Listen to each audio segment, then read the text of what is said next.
Olá, meu nome é Daniel Cunha, eu sou ortopedista aqui de Belo Horizonte, com foco na cirurgia da coluna. E hoje eu vou abordar um tema muito interessante e talvez uma das perguntas mais frequentes que eu recebo no consultório. A pergunta: doutor, eu devo trocar de colchão?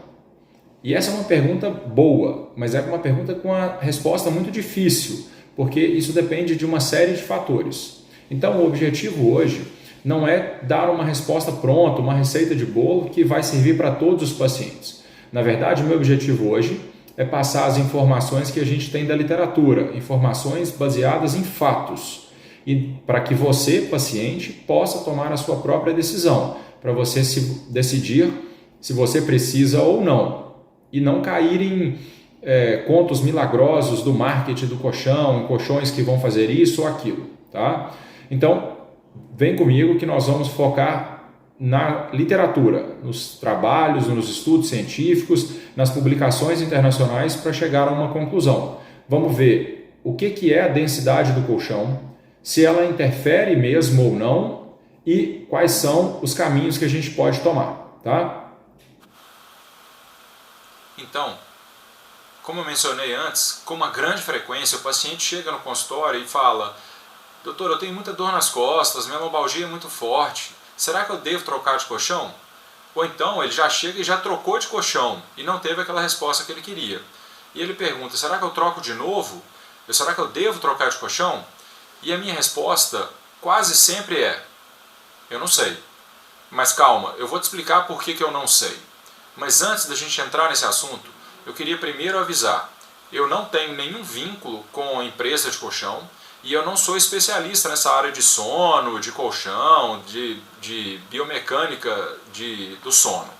Então, se no final da palestra, no final dessa aula, você ainda tiver dúvida, talvez possa procurar um especialista da área também para te dar mais informações. O meu objetivo aqui hoje é simples: é educar os pacientes, é educar você que tem dor lombar e te mostrar quais são os dados da literatura médica, o que a gente tem de concreto. E aí você pode tomar as suas próprias decisões. E aí a primeira pergunta, e a mais importante talvez, é: existe um tipo ideal de colchão? E é claro que não existe. Não tem como um colchão ser para todo mundo, senão seria muito fácil. Mas não existe esse tipo ideal de colchão. Mas o que a literatura fala sobre a firmeza do colchão? Bom, para isso eu trouxe esse artigo aqui, que é um artigo de agora, 2021, então bastante recente, e é uma revisão sistemática da literatura. E quem conhece de metodologia científica sabe que uma revisão sistemática tem um grande poder, porque ela consegue olhar os artigos mais importantes sobre um tema, esse agora nosso, né, de dor lombar e a firmeza de um colchão, ou qual tipo de colchão tem mais efeito. E o que esse artigo agora de 2021 falou? Essa revisão sistemática conseguiu revisar 39 artigos dos anos de 2000 até 2019, abordando esse tema. Mas antes de falar da conclusão, eu vou falar de um viés, ou na verdade não um viés, um detalhe. Que esses artigos aqui, eles que usaram esse Comitê Europeu de Standardização, de Padronização. Então, eles usam 4 tipos de colchões: colchão macio, o colchão intermediário, né, de firmeza mediana, e o extra firme. E aí eles falam também de um colchão customizado, um colchão feito sob medida, que não tem como a gente abordar muito, né?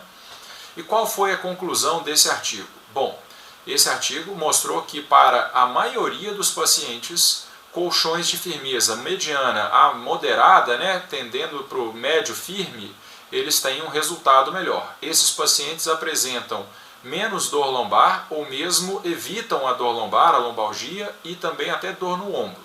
Tá? Isso por quê? Porque os colchões muito rígidos, muito duros, eles não permitem que o corpo afunde um pouco, nem o ombro, nem o quadril afunde nesses colchões, e aí ele não vai permitir apoio. E o contrário também: se o colchão for muito macio, você vai afundar demais, e aí a curvatura da coluna vai ficar numa forma não fisiológica, né? Então eles vão tender a, no final da noite ou ao amanhecer, você ter mais dor. Tá? Mas e os padrões brasileiros? Aqui a gente não usa normalmente firmeza moderada. Assim. Como é que a gente pode transferir isso para os padrões brasileiros? Bom, Aqui no Brasil a gente usa a densidade. Então, o que quer dizer essa densidade? Bom, basicamente é a quantidade de quilos de espuma que eles foram aplicadas em 1 metro cúbico de colchão. Então, um colchão D23 vai ser sempre um D maiúsculo seguido de um número. Então, D23 vai ter 23 quilos de espuma em 1 metro cúbico de colchão. E essas densidades variam de D18, a mais macia, a D45. Obviamente, quanto maior o número, maior a quantidade de espuma, maior a firmeza, maior a rigidez do colchão, né?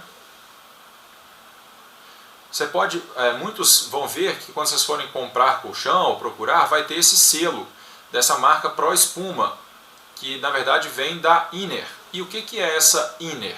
Inner, na verdade, é um instituto, chama-se Instituto Nacional de Estudo do Repouso.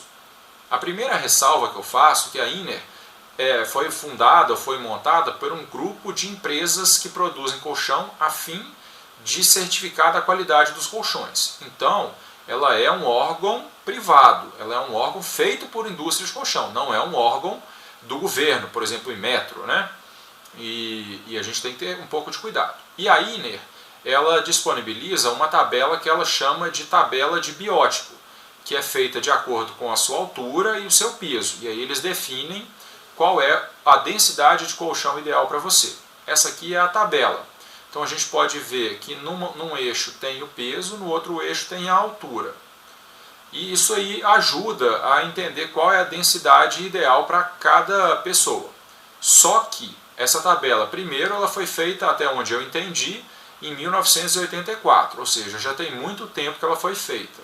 E a outra coisa é que eu, pessoalmente, não encontrei aonde foi o estudo que essa tabela foi baseada. Tá? Eu até mandei uma mensagem para eles, mas eles não responderam. Então eu não tenho não posso dizer se essa tabela é confiável ou não, ou se esses estudos têm validade científica. Mas está aí, né? Talvez ele seja um ponto de baliza para a gente começar a entender. Tá? Então, nós voltamos para a boa pergunta. Doutor, eu devo ou não trocar de colchão? Então vamos avaliar quais são os fatores principais. Primeiro, qual tipo de colchão que você tem, de mola ou de espuma. Isso interfere principalmente porque, pelo que eu vi, os colchões de mola eles têm uma meia-vida maior. Então, se os colchões têm uma vida útil de 5 a 10 anos, teoricamente, se já passou desse tempo, isso pode interferir. Sua altura e seu peso, vimos a tabela, né, que ela representa alguns indicativos, qual a densidade do colchão que você tem, mas, disparado, para mim, a mais importante é como é a sua noite de sono. Você já acorda bem disposta, acorda sem dor, acorda pronta para enfrentar o dia? Ok. Não, se você já acorda com dor, já tem um cansaço, já acorda achando que poderia ficar mais na cama, esse é outro ponto que a gente deve considerar. Em resumo, vou dizer o que eu recomendo. Se você já acorda com dor nas costas, se o seu colchão tem mais do que 10 anos, ou então apresenta marcas, já está desgastado, ou ele é muito duro ou muito macio, eu acho que sim, você pode considerar a aquisição de um novo colchão. Mas, lembre-se que é um investimento alto, que pode não trazer esse retorno que você quer. Então, se você tem dor nas costas, acredito que o primeiro passo deve ser, primeiro, passar por uma consulta com um bom ortopedista, fazer uma reabilitação com um bom fisioterapeuta e tentar melhorar a qualidade do seu sono. Existem muitas medidas que podem ajudar, essas são só algumas. A perda de peso, evitar o uso de estimulantes como cafeína perto da hora de dormir e também diminuir a exposição a telas, principalmente aquelas que emitem luz azul, pois sabidamente elas podem afetar o sono. Pese bem e decida. Essa decisão é sua. Pode trazer muitos benefícios, mas pode não ser a melhor decisão. Se você ainda tiver com dúvida, me manda uma mensagem ou agende uma consulta para a gente acompanhar. Um grande abraço e até a próxima.